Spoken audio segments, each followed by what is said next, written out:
I-review po natin ang Fetch AI or FET sa video na ito dahil sa isa po itong request mula sa ating ka-crypto.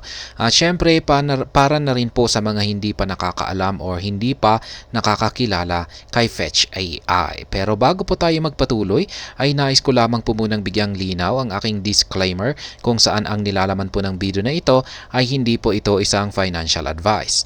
For education and information purposes lamang po ang layunin nito.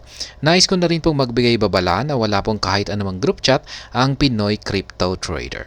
Ayan, umpisan po natin dito kay CoinMarketCap. At ayan, makikita po natin na ang kanyang kasalukuyang ranking dito sa market cap, yan, ay nasa top or rank 115 po siya. Kaya ayan, tinalo po niya ang siya po ay nasa out of 8,822 na active mga cryptocurrencies. Yan, mataas na rin po yung ranking niya. Top 115. At pagdating naman po sa kanyang 24-hour na trading volume, siya po ay nasa ranking na 101. Ayan. Siya po ay, ang kanyang contract ay gumagamit po siya ng Ethereum. Ayan. At ang kanyang rating ay nasa 3.7. Ayan. 4.6 ang kanyang score kay Certic. Kaya napakataas po. Kay Token Insight ay ang baba. Ayan. Bakit kaya? 2.7 lamang. Ayan. Pero ang kanyang average na rating ay 3.7. Ayan. Audited po siya ng dalawang auditor kay Certic. Pero na-audit po ito nung taong 2021 pa. Ayan. Pero dito kay Islamist ay ayan, hindi natin alam kung kailan. Pero ayan, audited po siya. Ayan, ng dalawang auditors. At ayan, ito naman po yung kanilang website. Ayan, mukhang napakaganda po ng pagkakadesign ng kanilang website dito. At ayan, ang Fetch AI ay isang cryptocurrency project na naglalayong bumuo ng isang desentralisadong network ng autonomous agents na maaring makipag-ugnayan sa isa't isa at sa totoong mundo upang i-automate ang mga gawain at magbigay ng mga serbisyo. Ang proyekto ay nasa maagang yugto pa lamang ng development.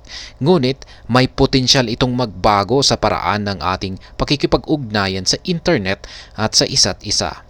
Ito ang ilang mga kadahilanan na nagpapaganda sa Fetch AI bilang isang potensyal na kaakit-akit na investment. Una ay ang proyekto ay may malakas na team at malinaw na pananaw. Ang team ng Fetch AI ay pinamumunuan ng mga veteranong entrepreneurs at technologists.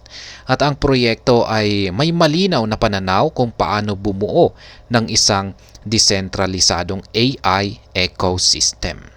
Ang pangalawa, ang Fetch AI ay naglulutas ng isang tunay na problema.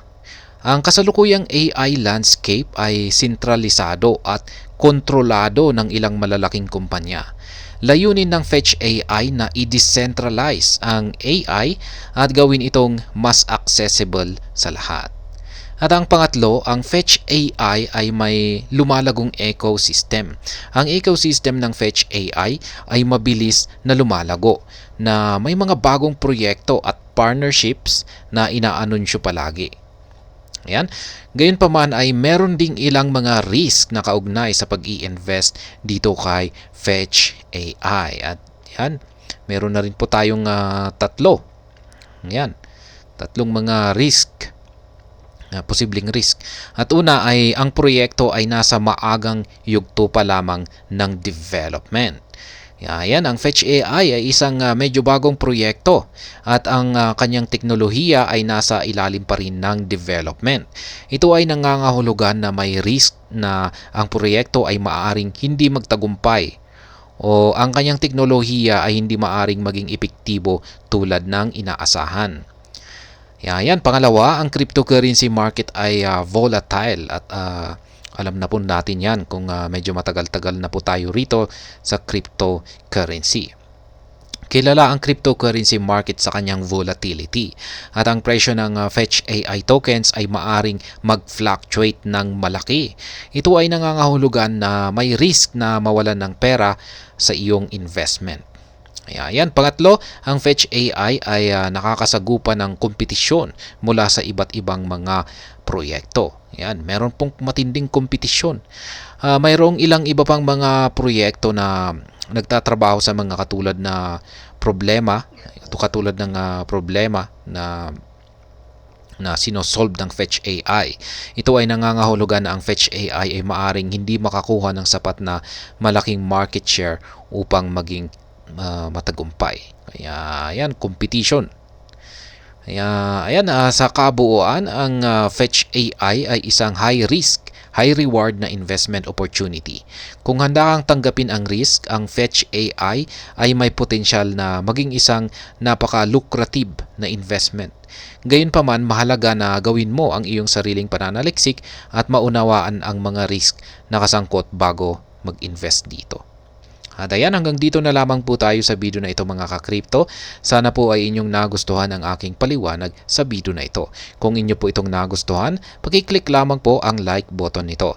Para naman po sa mga bago lamang dito, kayo po ay aking inaanyayahan para mag-subscribe. Pakiclick na rin po ang bell icon nito dahil ito po ang siyang magsisilbing notification nito sa mga bago kong videos na akin pong ina-upload sa aking YouTube channel na ito.